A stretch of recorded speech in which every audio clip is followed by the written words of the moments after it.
Salam Bapak Ibu, Saudara dan Saudari, sahabat-sahabat garam dunia yang terkasih.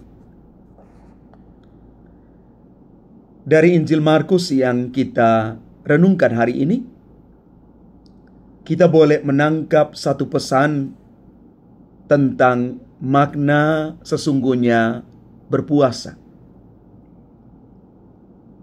Murid-murid Yesus tidak berpuasa karena bagi Yesus, ternyata berpuasa itu bukan hanya soal makan atau tidak makan, minum atau tidak minum, tetapi lebih pada soal pemurnian diri atau mati raga untuk mengalahkan keegoisan diri. Hasil pemurnian diri itu membuat kita menjadi manusia baru.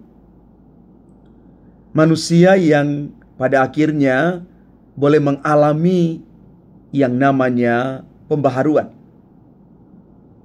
dalam hidup, dan juga selanjutnya pembaharuan itu mengarahkan kita untuk menjadi lebih baik. Maka sekali lagi,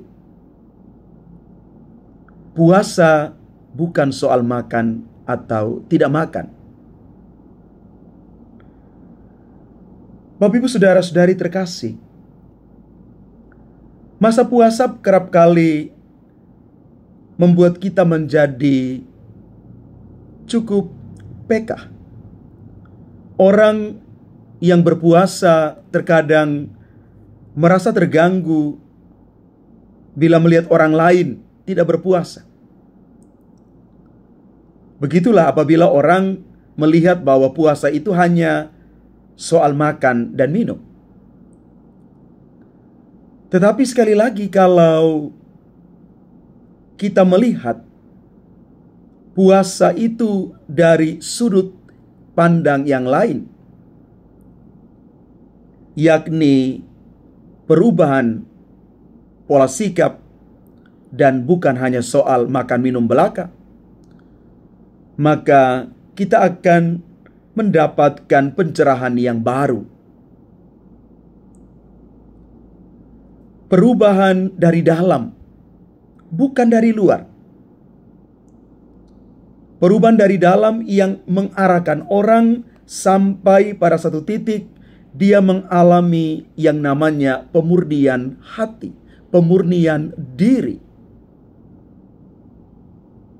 Contoh yang paling sederhana, kalau selama ini saya misalnya atau Bapak Ibu sukanya marah-marah, atau mungkin melihat orang lain dengan cara pandang yang salah,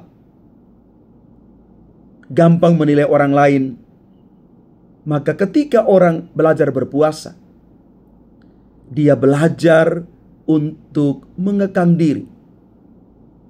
Dia belajar untuk melihat dengan kacamata yang lebih positif orang lain.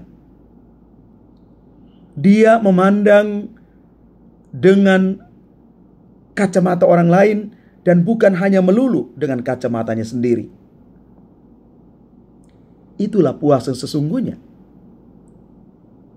yang membawa orang masuk ke dalam satu perubahan hidup yang menjadikan dia lebih baik. Maka sekali lagi, puasa sejati itu adalah ketika kita menanti dengan rindu kedatangan pengantin pria untuk kedua kalinya. Berpuasa menantikan kedatangan Yesus. Bapak Ibu Saudara-saudari umat Tuhan yang terkasih, mari kita menangkap lebih dalam makna puasa untuk kita masing-masing secara pribadi, bahwa berpuasa sesungguhnya adalah saat di mana kita mengalami proses perubahan dari dalam, bukan dari luar. Sekali lagi, proses perubahan hidup datangnya dari dalam. Dari dalam diri kita yang siap diubah. Karena perubahan itu akan terjadi datangnya dari dalam diri kita sendiri. Ada niat, ada komitmen, dan pada akhirnya ada keputusan. Kita bertanggung jawab atas keputusan dan pilihan kita untuk mengalami dan menjalani perubahan hidup menuju ke arah yang lebih baik. Inilah makna puasa yang sesungguhnya menurut Yesus sendiri. Tuhan memberkati kita sekalian. Amin.